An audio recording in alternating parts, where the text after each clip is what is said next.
Je voudrais partager avec toi ce matin une réflexion toute simple, mais qui nous plonge dans le fait même de notre existence. Cette réflexion nous oriente à voir le but de notre existence et à voir même le but de notre situation actuelle ou alors de nos capacités. L'homme oublie la plupart du temps qu'il n'a pas été créé pour rien. Il n'existe pas pour rien. La nature ne l'a pas placé à un endroit précis pour rien, à un stade de développement pour rien. Nous sommes ce que nous sommes aujourd'hui pour une raison bien précise et cette raison se trouve dans le centre même de l'existence. Cette raison se trouve dans le centre même de la motivation qui devrait nous amener à aller de l'avant. Un principe simple qui est connu par certains et malheureusement que d'autres ne saisissent pas ou alors ne voient pas comme étant le principe fondateur de, de l'accumulation des capacités, des richesses, des biens et autres. Le principe est tout simple.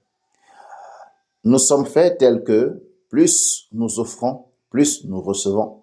C'est le principe simple de la nature. Plus tu donnes, plus tu reçois. Et dans tous les cercles précis, religieux, traditionnels et autres, on vous dira toujours que celui qui donne reçoit. Pourquoi? Parce que lorsque nous donnons, nous créons une ouverture en nous qui nous rend capables de recevoir. Et c'est parce que nous bloquons les choses, parce que nous voulons les confiner à nous-mêmes, à notre seule réalité, que nous fermons cette porte-là, puisque la nature ne peut pas verser dans un vase qui a déjà du contenu ou alors qui est plein. Il faut pouvoir ôter pour recevoir davantage, créer ainsi un cadre qui vous permette de recevoir quelque chose. C'est ainsi que la plupart du temps, nous remarquons dans les grands récits des grands personnages et même le comble avec le Seigneur Jésus, c'est que ce que nous observons, c'est justement que partout, il va poser des actes qui l'amènent à soutenir les faibles.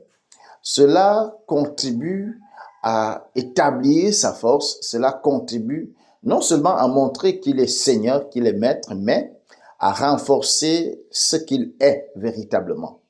C'est ça le principe de la vie. Alors, je voudrais ce matin, en regardant avec toi cet extrait de l'Évangile selon Matthieu, chapitre 8, les versets 14 à 17, je voudrais t'inviter à voir deux éléments. Ici, Jésus est informé de l'état de santé de la belle-mère de Pierre. Il va à son domicile et, tenant cette femme, il lui redonne la santé. Matthieu ne s'arrête pas là, il présente d'autres personnes que l'on conduit à Jésus et Jésus les rétablit dans leur santé, nous donnant ainsi deux exemples ou alors deux leçons. La première leçon, c'est que nous ne devons pas, parce que nous sommes dans une situation précise aujourd'hui, ignorer l'état de ceux qui sont à côté de nous. Jésus est en santé, mais il se soucie de ceux qui sont malades. Il aurait pu se contenter de sa bonne santé et puis d'avancer, continuer sa mission partout, mais il s'arrête pour prendre soin des autres, parce que nous sommes faits pour nous soutenir.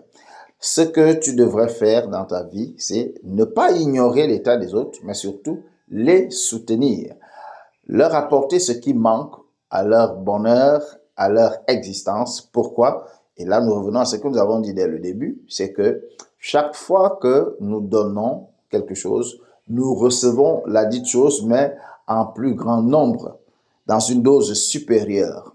Si tu voudrais donc voir les choses changer, et si demain tu voudras évoluer dans un cadre bien précis, avec une certaine élévation, avec une certaine accumulation des biens, de capitaux et autres choses, apprends à ouvrir déjà la main. Tu ne peux pas recevoir tant que la main est fermée. Tu ne peux pas recevoir tant que tu n'offres pas. Si tu veux avoir, offre. Et offre ce qui manque aux autres et non ce qui est en surplus dans ta vie. Ainsi, la nature t'accordera également ce qui te manque à toi.